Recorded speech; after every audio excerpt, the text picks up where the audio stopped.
વધુ જાણકારી સાથે એસોસિએટ એડિટર અમારી સાથે મહેન્દ્ર બગડા જોડાઈ ચૂક્યા છે। જી મહેન્દ્રજી, જણાવશો જે પ્રકારના ચિત્રો સ્પષ્ટ થઈ રહ્યા છે, ક્યાંક ભાજપની જીત થઈ રહી છે, ભાજપનો ભગવો લહેરાઈ રહ્યો છે, તો ક્યાંક કોંગ્રેસની કારબી હાર થઈ રહી છે, શું કહી રહ્યું છે હાલનું ચિત્ર?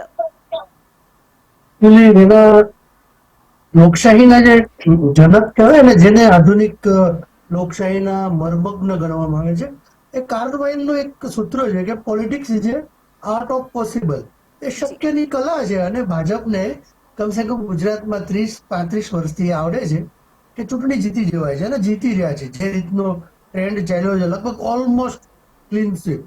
તમે મોરબીનું કીધું કે 52 માંથી 52, એક પણ માણસ સામે ટકી ન શકે। એટલે કોંગ્રેસ હવે આમ તો આ જે લોકો વર્ષોથી આ ક્ષેત્રમાં છે એમને આ પરિણામથી હાસ્ય નથી। તમે કોઈ પણ એક ઇલેક્શનનું કવરેજ જોઈ લો કે ટેલિવિઝન જૂનું ચાલુ કરો, ટાઈમ કેપ્સ્યુલમાં પાછળ જઈ, તો આ જ પરિણામ આવી રહ્યા છે। એટલે કોઈ પરિણામ ચોંકાવનારા નથી। હા, કેટલીક વાત હતી કે સુરતમાં આપ કંઈક કરશે, પણ મનોજ સોરઠિયાનું હારી જવું બરોબર છે।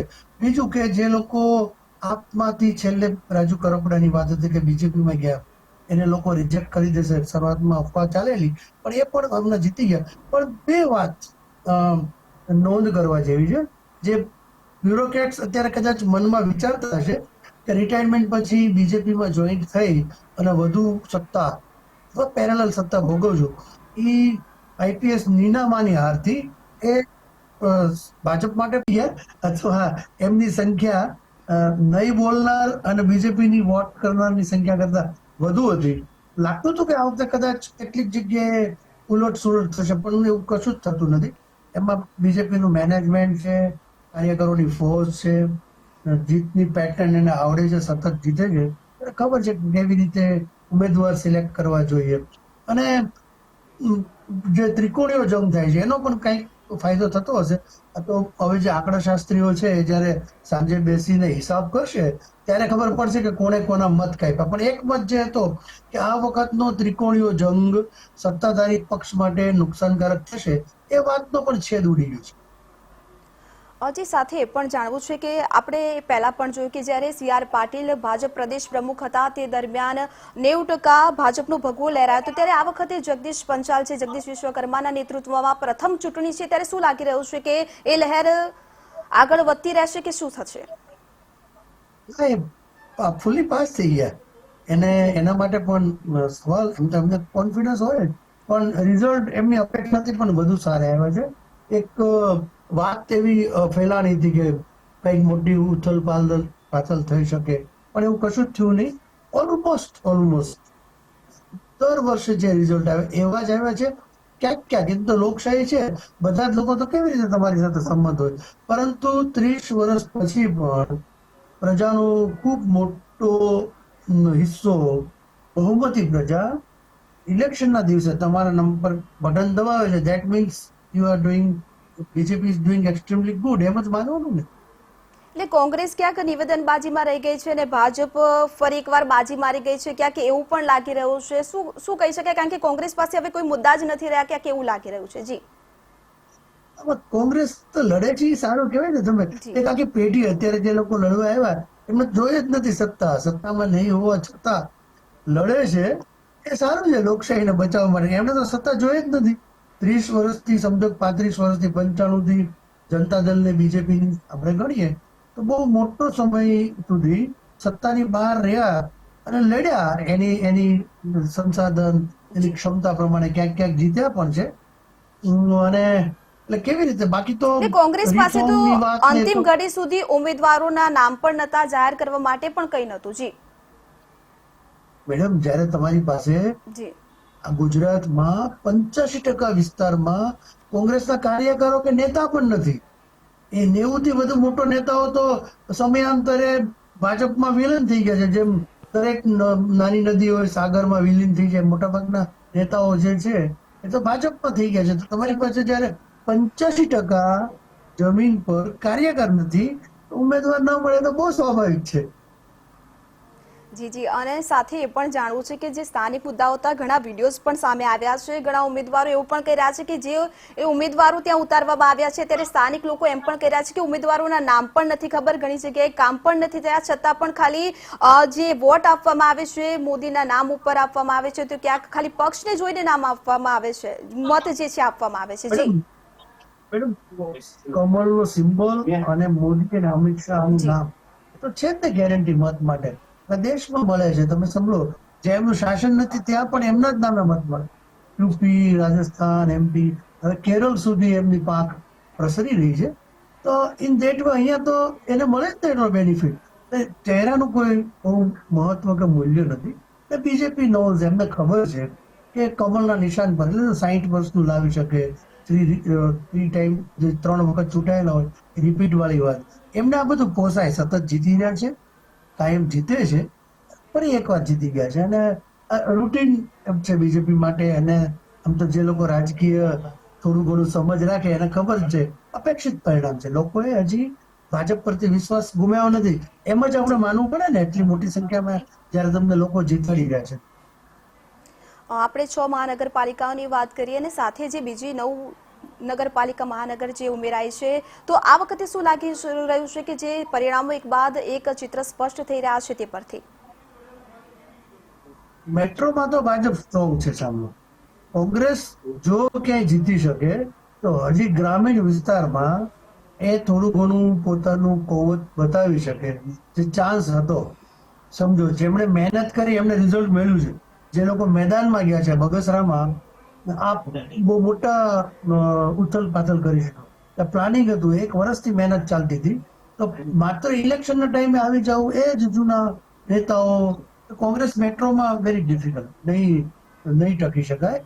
એના માટે બહુ રિફોર્મ, મુદ્દાઓ, કાર્યકરો, લોકોને તમારે વિશ્વાસ અપાવવો પડશે કે તમે અમને જીતાડી શકો અને અમે તમારું ભલું કરી શકશું. એ વિશ્વાસ જ્યાં સુધી જાગશે નહીં ત્યાં સુધી કેવી રીતે લોકો તમને કોંગ્રેસને મત આપે?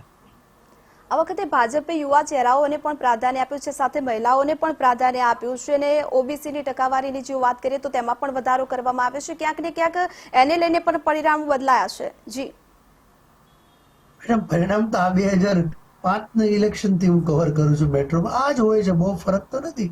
પણ ઠીક છે, તમે જયારે જીતો છો ને, તમે ક્રિકેટ જોતા હો તો સતત 5 મેચ જે જીતી જાય, જેનું સેમીફાઇનલમાં આવું નક્કી હોય ને સામે ઝિમ્બાબ્વે જેવી નબળી ટીમ હોય તો કેપ્ટન કે એક વિકેટ કીપર નવો ટ્રાય કરી લો, એક નવો સ્પિનર લઈ લો.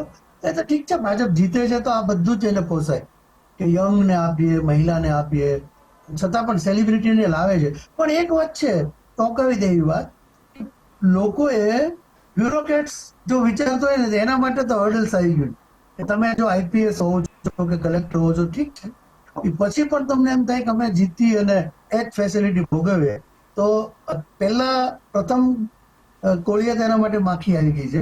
એવી જ રીતે તમે તમારા પેરેન્ટ સેલિબ્રિટી હોય તો પણ જીતી શકાય એવું નથી. જો કે કેટલાક કેસોમાં જે ગુજરાતી યુટ્યુબ અને ગુજરાતી ગીતોમાં પ્રખ્યાત નેહા સુતાર છે એ જીતી ગઈ છે. ઉનામાં રાજલ બારોટ પણ જીતી ગઈ છે. ડબલ વાત છે. એની સામે ધીરુભાઈ, 2 હાસ્ય કલાકારના બાળકો મેદાનમાં હતા. તો ધીરુભાઈ સરૈયાનો દીકરો જીતી ગયો છે તો માયાભાઈની દીકરી હારી ગઈ છે. એટલે લોકો છે ચોંકાવી દે. સમટાઈમ્સ એ લોકો ખૂબ દિલ ખોલીને પ્રેમ કરે. 35 વર્ષથી ભાજપ પર કરી રહી છે. આ લોકો હજી રાહ જોવે, લડતા રહે. જી, જે પ્રકારે આપ જણાવી રહ્યા છો, જે પ્રકારના પરિણામો એક બાદ એક સામે આવી રહ્યા છે તે પરથી ચોક્કસથી કહી શકાય કે ભાજપનો ભગવો ઘણી જગ્યાએ લહેરાઈ ગયો છે અને ક્યાં કોંગ્રેસને કારમી હાર પણ થઈ છે. અને આપની જો વાત કરીએ તો આપના તો ખરેખર સુપડા સાફ થઈ ગયા છે. સુરતની વાત કરીએ તો સુરતમાં પણ ઘણી જગ્યાએ આપે બાજી મારી છે, ક્યાંક ભાજપના ગઢમાં પણ ગાબડું પાડવામાં ક્યાંક સફળ રહી છે. શું કહેશો? મેડમ, એકચ્યુઅલી તો બંને હજી ભાજપ સામે તો લડતી જ નથી, હકીકત છે. પેલા તો આપ અને કોંગ્રેસ એકબીજાની સામે લડે છે, સાંભળો. અને બંનેને એવું લાગે છે કે નેક્સ્ટ ઇલેક્શનમાં આ પક્ષ નહીં હોય અને અમે ભાજપ સામે લડશું. એટલે મેઇન વાત તો એક છે, એમણે પહેલા એ નક્કી કરવું પડશે કે ભાજપ સામે લડવું છે કે આપને કોંગ્રેસે લડવું છે. એટલે આ કોઈ એના બંને માટે આ હતોત્સાહ કરી મૂકે એવા પરિણામો છે. અને આ લોકોને ધન્યવાદ દેવા પડે. ફરી ચૂંટણીમાં પાછા લડવા આવશે. એ તો કોઈ પાર્ટી સતત એટલું હાર્યા પછી પણ લડવા આવે એટલે સારી વાત કહેવાય. એને આપણે કેવી રીતે જોઈએ તો હવે એટલે રાજકીય ક્યાંક ક્યાંક એમ પણ કહી શકાય કે જે પોતાનું ઘર મનોવિજ્ઞાનના નથી કોઈ સંભાળી એક્સપર્ટ શકતું તે એ કહી શકે, સત્તાને હું શું નથી સમજી સંભાળશે કે શકતો. જનતાને શું સંભાળશે તેમ પણ કહી શકાય. મેડમ સંભળાણું નહીં, ફરી વાર કોને? જી, હું એમ કહેવા માંગુ છું કે જે પ્રકારે અત્યારે જે પક્ષ પલટાનો પણ દોર યથાવત જોવા મળ્યો આપણને કે જે આપ છોડીને લોકો ભાજપમાં જોડાયા, એટલે કે કહી શકાય કે પોતાના ઘરને નથી સંભાળી શકતા તે જનતાને શું સંભાળશે તે પણ એક પ્રશ્ન લોકોમાં પણ ઉભો થઈ રહ્યો છે. જી, એટલે ભય છે કે જયારે પાર્ટી સતત અહીં જીતે જ છે, જી, યંગ જી, લોકોને એવું લાગે કે આમાં ગમે એટલું, આમાં તો જિંદગી ખરાબ થઈ જાય ને. મેં તમને કીધું 35 વર્ષ સુધીના યુવાન હશે જે એને તો જી. સત્તા જોઈ નથી. એટલે આમ તો 40 વર્ષના લોકોએ જે ભાજપ સિવાયના કોઈ પક્ષમાં હોય તો એને સત્તા જોઈ નથી. તો સ્વાભાવિક છે લોકો પોતાનું હિત તો વિચારે ને, એમ કે સામે રહીને લડવું અને સંસાધન, આયુષ્ય ઓછું કરવું, જી, પૈસા જી. જાય, નાલેશી મળે. તો સ્વાભાવિક છે જેનામાં નેતૃત્વનું ગુણ છે, જેને લોકોની સેવા જ કરવી છે, હે ને, તો એ પછી ભાજપમાં આવે તો સરખી સેવા થાય, કારણ કે સત્તાનો સપોર્ટ મળે ને. જી મહેન્દ્રજી, જે રીતે આપ જણાવી રહ્યા છો અને જે રીતે પરિણામો એક બાદ એક સામે આવી રહ્યા છે, સુરત, અમદાવાદ હોય કે વડોદરા હોય, કોઈ પણ મહાનગરપાલિકા હોય, ત્યાં ભાજપનો ભગવો લહેરાઈ રહ્યો છે. એટલે કે ફરી એક વખત જનતા છે તે ભાજપ તરફ ઢળતી જોવા મળી રહી છે. તો હવે એ પણ આપણે જોવાનું રહેશે કે જે પ્રકારના પરિણામો આવી રહ્યા છે, ટૂંક જ સમયમાં જે ચિત્ર છે તે સ્પષ્ટ થઈ શકે. મહેન્દ્રજી, જે પ્રકારે અનેક જગ્યાએ વિરોધના સૂર પણ ઉઠ્યા હતા, ક્યાંક ભાજપને એને લઈને પણ ફટકો પડ્યો હોય, ક્યાંક એવું લાગી રહ્યું છે? મેડમ, વિશાળ એક પરિવારથી જે સતત સત્તામાં હોય તો સ્વાભાવિક છે નાનો મોટો એમાં વિરોધ થાય, પણ એટલો મોટો નહીં. આ લોકો પાસે છે, એની સિસ્ટમ છે, દવા છે, રાજદંડ સોટી પણ રાખે છે. બહુ બળવો કરવાની આપણે સિસ્ટમ નથી ને. અમે બહુ સુસંસ્કૃત, આપણે તો ગુજરાતી શિસ્તવાળી પ્રજા છે. ભાજપના કાર્યકરો તો અતિ શિસ્તવાળા છે. એટલે કઈ બળવો કેવું થાય નહીં, નાનું મોટું ટાઈગર થાય એનાથી બહુ ફરક પડે નહીં. અને ભાજપ છેલ્લા 30 વર્ષથી જે રીતે જીતી ગયું છે એ જ રીતે ફરી વાર જીતી. જી, અને હાલ જે સમાચાર મળી રહ્યા છે આપમાંથી, રાજુ કરપડાની પણ જીત થઈ છે, તેને લઈને આપનું શું કહેવું છે? એમણે પણ પક્ષ પલટો કર્યો છે. અફવા ફેલાણી હતી, પણ એટ ધ એન્ડ એ જીતી ગયા છે. જી, એટલે એમના વિરોધીઓ કે આપ માટે આજ સાંજે પ્રેસ કોન્ફરન્સ કરી અને ખુશી થવાનો એક અવસર હતો, એ પણ રાજુભાઈ આંચકી લીધો. છેલ્લે હારી ગયા હોત તો એક પ્રેસ કોન્ફરન્સ કરત કે ભાઈ ભલે ગઢ ગયો પણ શેર, અમે ભલે હારી ગયા પણ રાજુભાઈ પણ હારી ગયા, પણ એ ચાન્સ પણ આપ પાસેથી ગયો. એટલે બધું જ બીજેપી તરફ આવી રહ્યું છે. એટલે ચોક્કસથી બીજેપી છે ભાજપનો ભગવો લહેરાઈ રહ્યો છે, કોંગ્રેસના સુપડા સાફ થઈ રહ્યા છે, અને આપનો તો સફાયો થઈ ગયો છે એવા દ્રશ્યો હાલ જોવા મળી રહ્યા છે. એટલે કે સ્થાનિક સ્વરાજ્યની ચૂંટણીમાં ફરી એક વખત ભાજપનો ભગવો લહેરાશે તેવું ચિત્ર ધીરે ધીરે સ્પષ્ટ થઈ રહ્યું છે. એક બાદ એક પરિણામો જે પ્રકારે સામે આવી રહ્યા છે, મહેસાણા હોય, રાજકોટ હોય, જે પ્રકારની હાલ જે એક બાદ એક ઈવીએમ ખુલતા જઈ રહ્યા છે, તેમ તેમ જે ચિત્ર છે તે સ્પષ્ટ થઈ રહ્યું છે. હાલ જે પ્રકારે સુરતની વાત કરીએ તો સુરત આપના મેયર પદના દાવેદાર મનોજ સોરઠિયાની પણ જે છે તે જીત થઈ હોવાનું જાણવા મળી રહ્યું છે જામનગરથી. અને એક ખાસ કરીને આરજે આભા કે જે રાજકોટથી કોંગ્રેસમાંથી ઉમેદવાર તરીકે જેઓ ચૂંટણી મેદાનમાં ઉતર્યા હતા, તેમણે જીતનો વિશ્વાસ વ્યક્ત કર્યો હતો કે જેઓની કારમી હાર થઈ છે. જે શું કહેશો? જીતનો વિશ્વાસ વ્યક્ત કરવાથી ન જીતાય, લોકો આવીને તમને મત આપવા જોઈએ. તમારી પાસે સ્ટ્રેટેજી, ઇલેક્શન, હા કેટલીક વાર એટલો મોટો ચહેરો હોય ને તો પછી ક્યાંય પરથી જીતી જાય. પણ મને લાગે છે કે આપણી ગુજરાતી ફિલ્મ ઇન્ડસ્ટ્રીઝ કે પછી આરજે કેટલા બધા મોટા નથી, તે માત્ર એના ચહેરાથી જીતી જવાય. એના માટે મજબૂત પક્ષ જોઈએ, મોટા ભાગે બીજેપી જોઈએ તો જીતી જવાય, નહીં તો સ્ટ્રગલ થઈ જાય. અને તમે કીધું આમ સુપડા સાહેબ એટલે એમ તો આ લોકોનું કઈ એટલું મોટું સત્તા હતી પણ નહીં.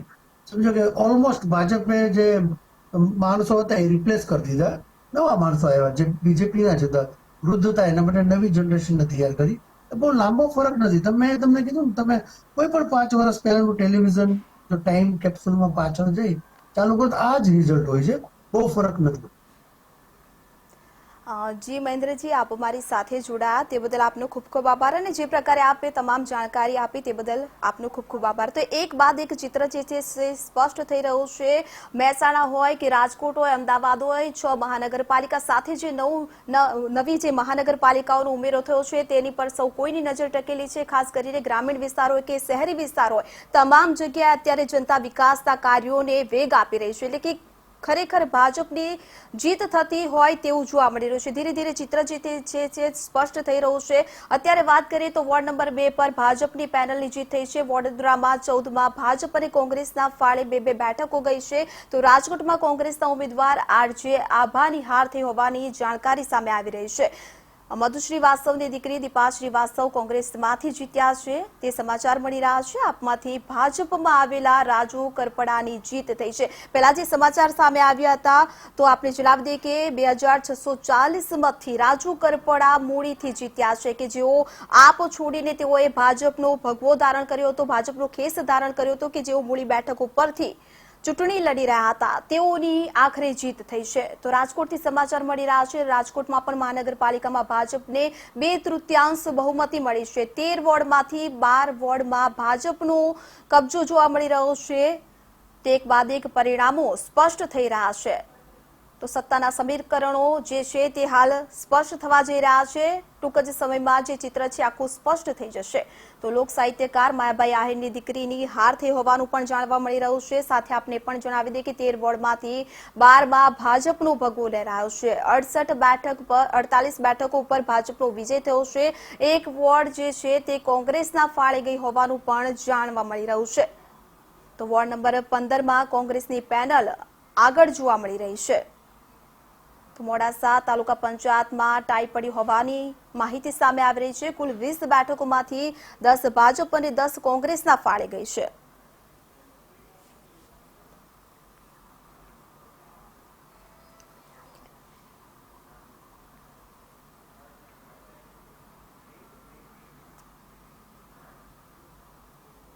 તો દર્શક મિત્રો, જે પ્રકારે સ્થાનિક સ્વરાજ્યની ચૂંટણીના પરિણામો સામે આવી રહ્યા છે, આપણે જોઈ રહ્યા છીએ ગ્રામીણ વિસ્તાર હોય કે શહેરી તમામ જગ્યાએ જનતા અત્યારે વિકાસને વેગ આપી રહી છે. ભાજપની જીત જોવા મળી રહી છે, ક્યાંક કોંગ્રેસની હાર પણ જોવા મળી રહી છે. આપના પણ સુપડા સાફ થઈ ગયા છે. હવે પળે પળની અપડેટ્સ અમે આપને TV 13 ના માધ્યમથી આપતા રહીશું. અત્યારે મને આપશો રજા અને આપ જોતા રહો TV 13 ગુજરાતી. નમસ્કાર.